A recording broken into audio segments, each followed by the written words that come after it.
Hello, BookTube. Well, it's upon us. March is here at last, and as you know, that brings a thundering herd of BookTube events. There are more of them than you can list. And some of them are really inviting. There's March of the Mammoths, where we are all encouraged to pull down off the shelf a big book, 800 pages or more, and tackle it. Get it on the done pile, or more than one. And there's also March Mystery Madness, where I am one of the co-hosts, and we've got a big, broad selection of hosts this time around, and it is a month-long celebration of murder mysteries, which I love, and most people that I know, with the possible sole exception of Sean the Book Maniac, love murder mysteries. I read them all year long, but I'm concentrating on them in March, and that's a great deal of fun. I've got a whole bunch of videos that I want to go through for March Mystery Madness. The theme this time around is 2 by 2, and that is intentionally vague so that you can expand it to anything that you want, or ignore it completely and just read murder mysteries. Although I promise you, virtually any murder mystery that you pull down off the shelf to read, you'll be able to find a two theme somewhere in it. Virtually any you can find. But even if you can't find it, I have Elizabeth at Lizzie Faye Loves Books gave me the out that you can also just say 2022, a release in 2022, or a book you're first reading in 2022. You're covered anyway. There are a whole bunch of videos that I want to do, but for today, I want to do a look at some of March's new releases in mysteries. That is going to be my concentration for March Mystery Madness this time around, is going to be reading as many of the mystery new releases that are coming out in the month of March in the American market as I possibly can, allowing for all the other stuff I have to read and for the books that I have to read and review. Allowing for all that other stuff, I'm going to increase the number of new release mysteries that I read. So I want to show you a bunch of them. Some of them I have read. Some of them I've read predecessor volumes in their series, because mysteries almost always occur in series. Some of them I can recommend. Some of them I'll be interested in getting to. This first one I have read, and I read its predecessor and really liked it. It's a little bit of a touchy subject right now. But this is by S.J. Bennett, and it is All the Queen's Men. This is her follow-up to The Windsor Knot, that take place about 15, 20 years ago, where Queen Elizabeth of England is the sleuth. It turns out that in addition to everything that she can do, she's also really good at figuring out mysteries. I'm not covering the bean. No, all right, I'm not. The reason why it's a bit of a touchy subject is because the Queen has COVID. Right now, as I'm filming this, the Queen may be dead. The Queen and her heir both have COVID. Now, they have the best medical care in the world, attending to them every minute of every day, but the Queen is in her 90s. There's not only so much you can do when someone is like that, when the body doesn't have the reserves to fight off something. So it's entirely possible that this thing will come to market in a world without Queen Elizabeth II, which is a staggering thought. Most people listening to me have never experienced a world without Queen Elizabeth II. And the idea, it's a fringe idea, admittedly, but the idea that COVID-19 may see off both the Queen and Prince Charles is staggering. It could happen. And the idea of it is just staggering. But I am not one of these reflexive armchair socialists who just hate the Queen and hate any mention of her and call her all sorts of names if she even comes up in conversation. I think if you want a living display of duty to one's country, she's a pretty good example of it, no matter what you think about monarchical politics. And these books are delightful anyway. No matter what you think about the monarchy, and no matter what happens in the story of Queen Elizabeth II and COVID-19, these are still delightful. They're not the first time. This is not the first book series in which Queen Elizabeth II is crafted as a sleuth. Believe it or not, there was a whole series, but at least one that I know of. There are probably more than one. These are a good example of it. Then we move on to a theme that's going to crop up in this, I guess you'd call it a March Mystery Madness TBR, although I'm going to be reading plenty of other books here than these. But this is a theme that comes up. One subgenre of murder mysteries is cozy mysteries. And cozy mysteries, we'll be going into all of the subgenres in the course of the month, but cozy mysteries, just as an off-the-cuff description, are mysteries in which A, location plays a big part, and B, the grisly nature, the horrifying nature of murder tends to be downplayed in favor of usually amateur detectives, usually a quirky cast of local characters. it's almost like the writer of the book wants there to be no murder at all, or for it to be no big deal, which is why so many cozy murder mysteries have a jerk be the victim of a murder. So I guess that's supposed to make it better. As a lifelong jerk, I'm a little bit queasy about that. But this next book is an example that crops up many times in this TBR, because one of the favorite locales for murder mysteries, for cozies, is bookstores. I guess because you have to be a fan of reading to like reading mysteries. I guess you do. This is the first of those. I don't think I've read any of the other books in this series. So I'll be going at this cold. As I always say on this channel, if you're a writer of a series, books in series, science fiction or mystery, whatever it is, it's partially your job to make sure that I don't feel like I'm coming in on a conversation midway. So I'm going to go into book 5 here and just trust that the author will hold my hand as much as necessary to get me on board with the story. This is by Molly McRae, and it's called Argyles and Arsenic. It's book 5 in the Highland Bookshop murder mystery series. A lot of them take place in Scotland. There are at least 2 ongoing series of book-themed cozy mysteries set in Scotland. They've got the tartan down there.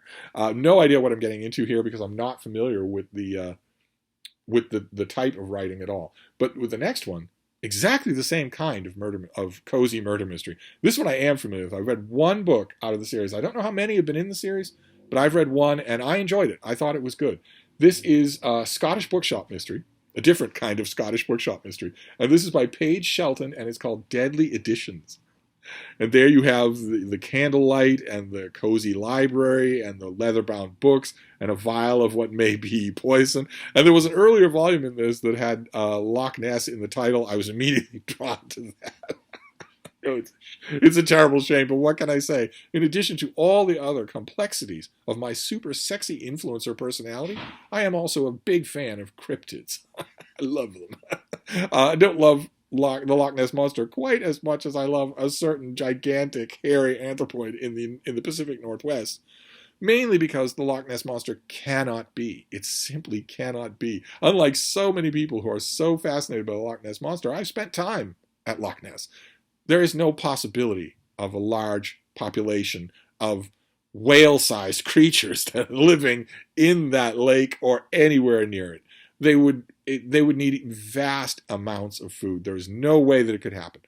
But it was fun anyway. I think it was called the Loch Ness Papers, and it was fun. And this will certainly be fun as well. Cozies are fun murder mysteries. Then this next one, we've seen it on this channel. I will be getting to it. I haven't got to it yet. I have the advanced copy and the finished copy. So in March, it will be one of the books that I read. But I've read one mystery already today, and it was not this one. This is by Simone St. James, and it's the Book of Cold Cases. We heard the description on this channel. It's a more contemporary. It's obviously not a cozy. It's more gritty, more suspense oriented. Another subgenre of mystery that we'll be getting to. Then we have another subgenre or sub-element of murder mysteries that we'll be discussing in March is the fact that authors take it as a creative challenge to find sleuths in all kinds of combinations and in all kinds of places and times. Think about, if you're a murder mystery fan, think about the variety of sleuths and locations that you have seen. Even if we go even so far as Lincoln Rhymes, right? A sleuth who cannot move.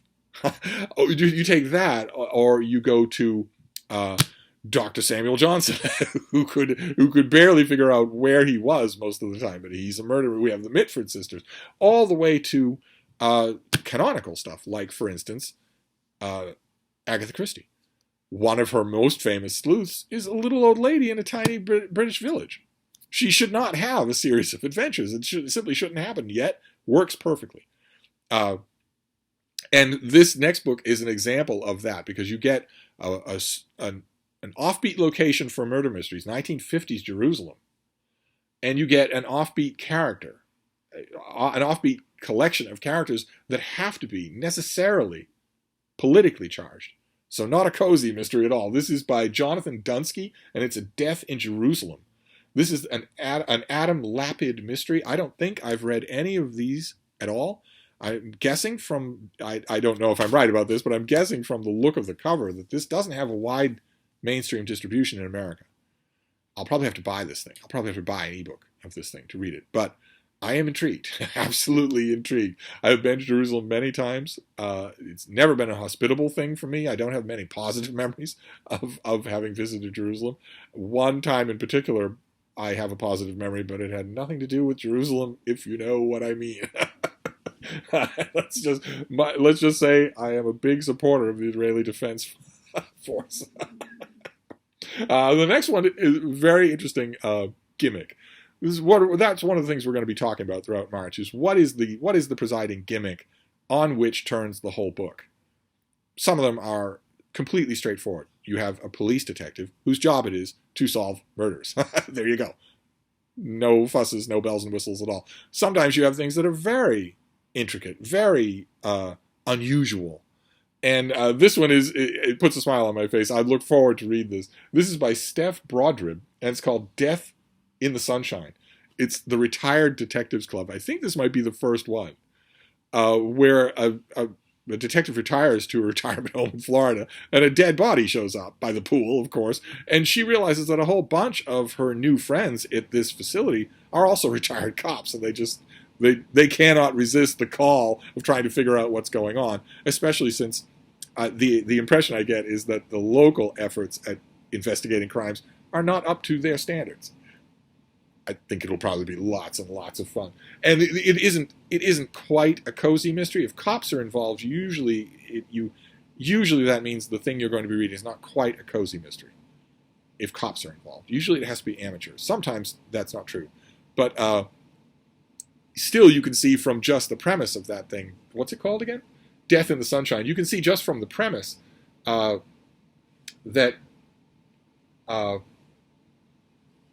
there's going to be a slight bit of tongue-in-cheek there. So it'll share elements with a cozy mystery because it won't be completely murderously, no pun intended, serious. Okay, fine. I love all of these different things, provided they're done well. And there's one other little subgenre of mysteries that we'll be talking about in the month of March, and that is romantic mysteries. Romance novels that have a strong element of mystery in them. They're still going to do what romance novels are going to do. Right? They're still going to bring attractive people together and pair them off at the end of the story. They're still going to do that. And if it's a modern, contemporary romance, before they pair off, they'll probably square off under the sheets, if you know what I mean. That will probably happen liberally in a contemporary romance. Now, I'm hoping that Sarah from The Bookish Knitter and myself can have at least one Zoom conversation in the month of March about romantic mystery. I think that would be a lot of fun. She knows a whole lot more about it than I do. I think that would be a lot of fun to figure out how you do that, right? Because at first glance, you would think they are antithetical to each other as types of writing. But it happens all the time, including in this next one. An author that I know really well, it's an author that I really like, but I haven't read this book. I'm just going to have to get to it.